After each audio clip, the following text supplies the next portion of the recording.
Trisha Calvarese, Democrat candidate for Congress in the 4th District. But I wanted to bring you on with a chance to respond and reply to this, because you had called in, asked Lauren a question, confronted her about comments she had made about the Epstein files, and then whether or not she was participating in town halls throughout her district, something that you are doing on the ground there. She said that they're teletown halls and they're far more effective and efficient. And then she ended her comments with this not so thinly veiled shot, I believe, at you. There's a lot of work that we are doing. One thing that I don't do is pretend to be something I'm not. I don't pretend to vote one way and do things another way. That's exactly why I'm in Congress, because there are too many frauds who campaign as one thing and govern as another. So it's really disingenuous when I see folks on the campaign trail who promise things for a conservative audience but have no intention on ever delivering those things. The insinuation here, Trisha, I believe, is that you're going to be a puppet for Hakeem Jeffries and Chuck Schumer. What do you say to that? Well, okay, I'm not backed by the establishment, at all. And I think Lauren Boebert is actually telling on herself, because she's pretending to be an effective lawmaker. She's pretending to be good at her job. And frankly, Ryan, she's not. She's not. She brought no money to our district last year, right? So the road improvements on 85, 71, water infrastructure upgrades, airport fixes, any of that happening in our district. And again, that's Colorado 4. Just so folks are clear, because she did carpet bag on over here. So I think sometimes she gets confused, too, about our district, because she clearly doesn't seem to know much about it.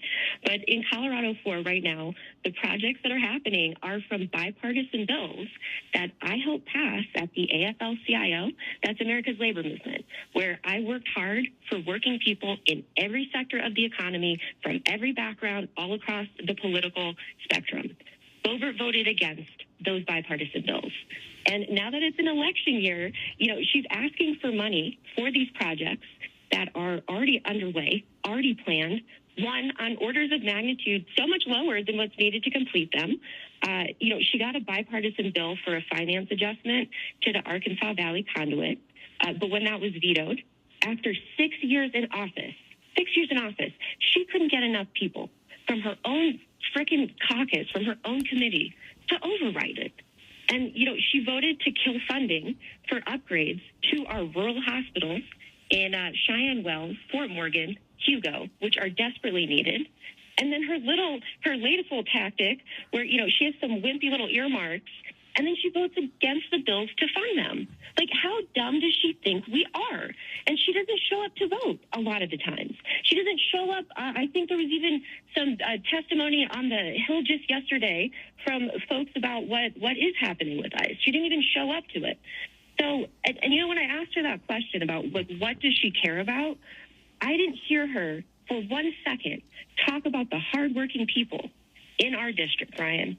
I'm running, very clearly, I do not care about party.